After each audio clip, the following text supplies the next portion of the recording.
নমস্কার, আমি সিদ্ধব্রত দাস। আজকে পশ্চিমবঙ্গে বিধানসভা 2026-এর ভোট শুরু হয়ে গেছে। যে বিজেপি প্রতিদিন বাংলাকে অপমান করে, বাংলার মনীষীদের অপমান করে, বাংলার সংস্কৃতিকে অপমান করে, আজকে আমাদের কাছে ভোট চাইতে এসেছে।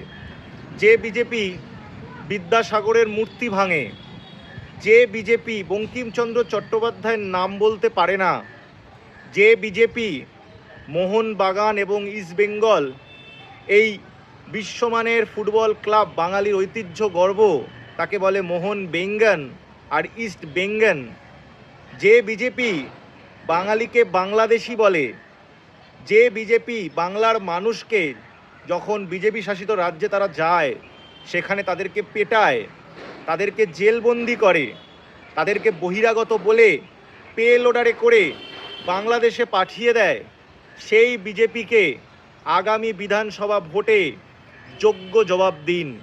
এমন জবাব দিন যে সারা জীবন মনে রাখবে বাংলা ও বাঙালির নামে কুৎসা করা, বাংলা ও বাঙালির নামে ষড়যন্ত্র করার কি মূল্য হতে পারে।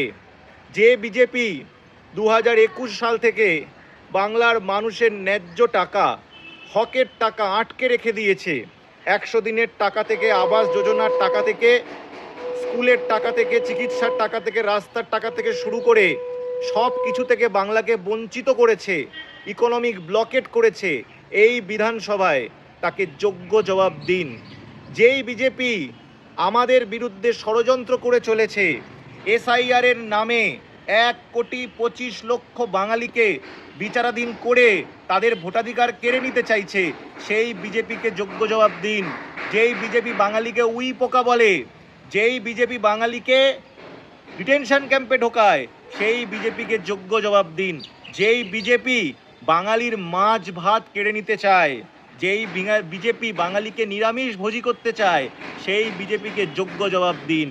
যেই বিজেপি বাংলার ইতিহাসকে ধ্বংস করতে চায়, সংস্কৃতিকে ধ্বংস করতে চায়, আমি বাঙালি, আমি বাংলা ভাষায় কথা বলি, আমি বাংলায় গান গাই, আমি রবীন্দ্র জয়ন্তী উদযাপন করি, আমি নজরুল জয়ন্তী উদযাপন করি, যেই বিজেপি এই সব কিছুর বিরুদ্ধে, তাকে আগামী ভোটে যোগ্য জবাব দিন।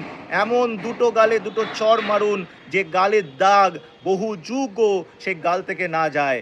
আজকে আমরা গণমঞ্চ বার্তা, দেশ বাঁচাও গণমঞ্চের ইউটিউব চ্যানেল থেকে এই ভিডিও করছি। আমাদের ভিডিও প্রতিদিন হচ্ছে, লাইক, শেয়ার এবং সাবস্ক্রাইব করুন। জয় বাংলা।